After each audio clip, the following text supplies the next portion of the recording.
자, 인사이드 부산 함께합니다. 제2기 대한민국 진실화해를 위한 과거사 정리위원회가 형제복지원 사건을 1호 사건으로 접수해 조사에 나선 지 1년 3개월 만에 이 사건을 국가에 의한 중대한 인권침해 사건으로 결론을 짓고 피해자들에 대한 국가 차원의 사과를 권고했습니다.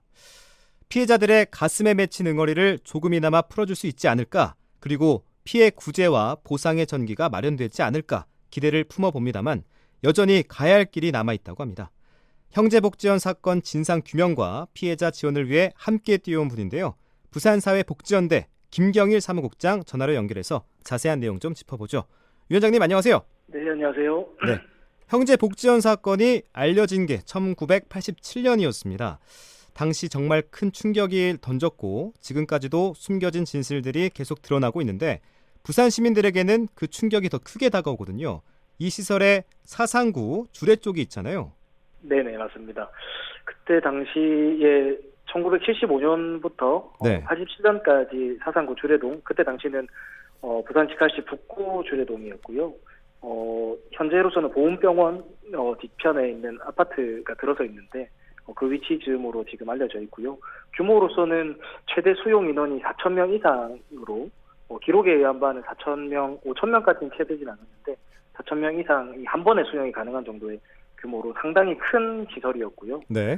설립된 경위로서는 그때 당시 형제복지원이 그 75년도에 부산시와 그 불황인 복지사업 위탁 계약을 체결하게 되면서 이전에 운영했던 시설들이 이제 75년도에 본격적으로 주례동으로 이전을 하게 됩니다. 그러면서 해당 건물이나 시설물들을 피해자들을 통해서 이제 직접 건축을 하면서 만들게 되었고요. 87년도에 피해자분들이 대거 탈출하기 이전에는 세상에 좀 크게 알려지지 못했었는데 대거 탈출하게 되면서 87년 3월경쯤에 세상에 알려진 사건이기도 합니다. 네, 사실 널리 알려진 사건이긴 하지만 그래도 개요를 좀 짧게 짚어봐야 될 것 같아요. 어떤 일이 벌어진 겁니까?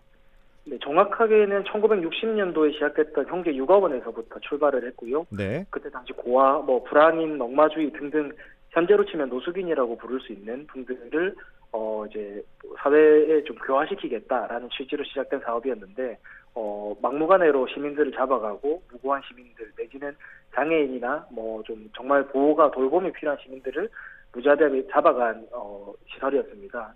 앞서 말씀드렸던 것처럼 75년도에 부산시와 위탁 계약을 체결하게 되면서 본격적으로 사상구 주례동에서 12년간 운영되었던 사회복지시설이고요. 그 안에서는 이른바 좀 돈벌이가 될 만한 일들, 강제 노역이라든지 그다음에 외부 공장이 들어온 일들도 있었고요. 아직 밝혀지진 않았습니다만 의혹들 중에는 시신마저도 해부 실험용으로 판매가 되었다는 그런 의혹까지 있었던 정말 우리나라 최대의 국가 차원의 인권 침해, 국가 폭력 사건이다 이렇게 말씀드릴 수 있겠습니다. 네, 국가 권력이 이걸 막기는커녕 방조무긴하고 오히려 부추겼다 이렇게까지도 평하는데 나중에는 은폐를 시도한 정황까지 확인됐다고요? 네네, 이번에 진실화해를 위한 과거사 정리위원회에서도 정부가 알고도 묵인했고 당시 검찰과 당시 수사 검사였던 분의 그 증언에 의하면 네. 그 형제복지원 운영했던 박인근 원장이 이제 구속이 되었을 때, 당시 체포가 되었을 때 여러 이제 VIP 라인을 통한 검찰 라인에서도 수사를 이제 축소하는 내지는 빨리 풀어줘야 된다라고 하는 그런 압박 전화도 많이 받았었다라는 이야기가 있었고요. 기록이든 증언이든 그간 좀 드러났던 사실에 의하면 수사가 은폐되고 제대로 된 수사가 되지 못하게끔 하는 외압이 있었다라는 게 좀 드러나게 됐고요. 특히 이제 그 형제복지원을 운영했던 박인근 원장 같은 경우는 감금이라든지 어떤 이런 그 본인이 행했던 가혹 행위에 의한 인권 침해에 의한 징역을 살았던 것이 아니라 네. 외환관리법과 관련된 정말 외환관리요? 네네, 형제복지원 사건과는 전혀 무관한 사건으로 2년 6개월간의 복역을 마치고 출소를 하게 됐고 그 이후에도 사회복지법인을 계속 운영을 했었습니다. 네. 사건이 백일화에 드러난 지 35년이 흐르도록 피해자들 어떤 보상도 피해 구제도 받지 못하고 계속 방치돼 왔는데 이 부분이 납득이 안 가거든요. 어떻게 된 겁니까? 형제복지원 사건은 그동안 공식적으로 조사된 바가 전무했고 네. 2020년 5월에 부산시가 발표한 부산시 차원의 실태조사가 거의 유일한 공식적인 조사였습니다. 그 말인즉슨 과거에 수사 은폐가 되고 사실이 드러나지 못하게 된 과정도 있었습니다만 그 이후에도 이 형제복지원이라는 법인이 사회복지법인으로 계속 유지되어 왔거든요. 네. 그런 이후에 진상조사라든지 공식적인 진실을 밝히기 위한 조사들이 그 뒤에마저도 제대로 진행되지 못했다라는 사실이고, 그렇다 공식적이란 조사를 제가 강조드리는 이유는 공식적인 조사를 통해서 피해 사실이 입증돼야만이 국가 차원의 책임이 명확하게 발생이 되고, 그 책임으로 인해서 각종 명예회복이라든지 지원 사업들이 진행될 수 있는 것이거든요. 그동안 35년이라는 시간 동안, 많게는 본인이 입소하셨던 시간까지 치면 더 많은 시간 동안 네. 형제복지원 사건의 피해자다라는 지위가 공식적으로 만들어지지 못했기 때문에 현재까지 이렇게 지원 사업이라든지 다양한 노력들이 좀 이루어지지 못했다라는 게 안타까운 사실이고요. 이번 네. 진압의 결과를 통해서 국가폭력 사건의 피해자라는 공식적인 지위를 만들어 드린 게 가장 큰 좀 효과라고 할까요? 가장 큰 의미가 있다. 좀 이렇게 평할 수 있겠습니다. 네. 그래서 제2기 진실화해위원회가 첫 사건으로 접수해서 조사에 나섰고 1년 3개월 만에 조사 결과를 내놨잖아요. 충격적인 사실들이 추가로 드러났다고요. 네, 이번에 명확하게 국가기관들이 수사를 은폐해 왔고 알고 있으면서도 형제복지원에 납치 감금이 되는 일들을 네. 묵인해 왔다라는 자료들이 명확하게 또 세상에 드러나게 됐고, 좀 충격적이었던 사실은 보안사령부가 형제복지원 운영에 좀 관여하고 감시했다라는 자료들도 나와서 보안사령부가요. 예, 네. 정말 그 형제복지원의 안에서 이제 신상기록 카드 중에 이제 좀 과거 좀 정부에 반발하거나 문제 집단으로 규정될 수 있는, 그때 당시 또 민주화 운동이나 다양한 것들이 있었지 않습니까? 그렇죠. 그런 부분들마저도 형제복지원에 당시 기록에 남아있는 게 부마 항쟁과 관련돼서 형제복지원에 구금시키거나 간첩 사건으로 조작하는 이런 일들에 관련된 내용들도 일부 이번 보고서에 포함이 됐습니다. 그래서 네. 그런 사실까지도 좀 충격적이었고, 그리고 가장 충격적이었던 사실은 그간에 드러났던 형제복지원 사건의 사망자 수가 조작되고 제대로 밝혀지지 못했다라는 게 추가로 드러나면서 약 100여 명 이상의 피해자분들이 추가 발굴이 됐습니다. 그래서 형제복지원 사건의 피해자분들 중에 특히 사망자분들에 대한 어떤 진상 발굴, 진상을 밝히는 일들이 앞으로 좀 더 중요하겠다, 이런 좀 충격적인 사실들이 연속적으로 드러났습니다. 네. 만시지탄이지만 국가 차원의 진실 규명이 이루어졌다.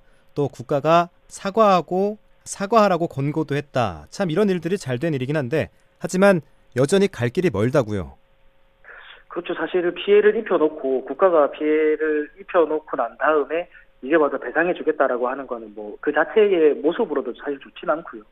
그리고 잃어버린 시간, 지나온 트라우마를 겪으면서 살아온 세월을 어떻게 보상할 수 있겠습니까? 그 자체만으로도 일단 피해자분들이 너무 괴로운 삶을 살고 계신데, 더 안타까운 것은 배보상과 관련된 부분에 개별적인 소송을 진행해야 된다거나 법률로 인한 피해 보상을 해야 된다라는 측면에서 배보상에 대한 부분들을 어떻게 좀 원활하게 진행할 수 있을까라는 것 역시 난관으로 남아 있고요.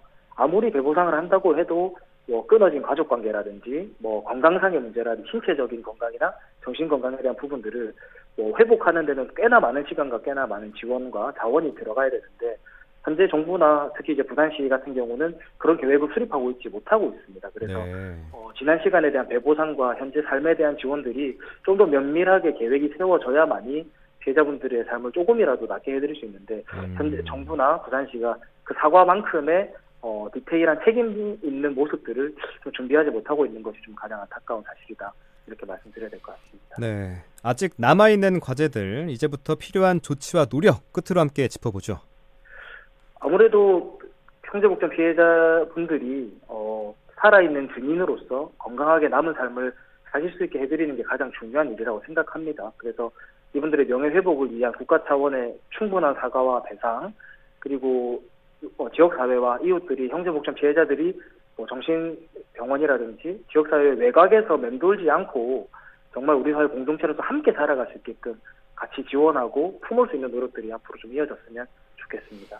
네. 끝이 아니라 또 하나의 시작에 불과한 것인지 좀 한숨 짓게 되는 대목도 있는데, 그래도 조금씩 앞으로 나아가고 있는 건 분명해 보입니다. 피해자분들 끝까지 힘을 내시기 바라고 국장님께서도 더 애써주시기 바라겠습니다. 네, 감사합니다. 네, 지금까지 진실화해위원회 형제복지원 조사 결과, 그리고 여전히 남아있는 과제 함께 짚어봤습니다. 부산사회복지연대 김경일 사무국장과 함께했습니다.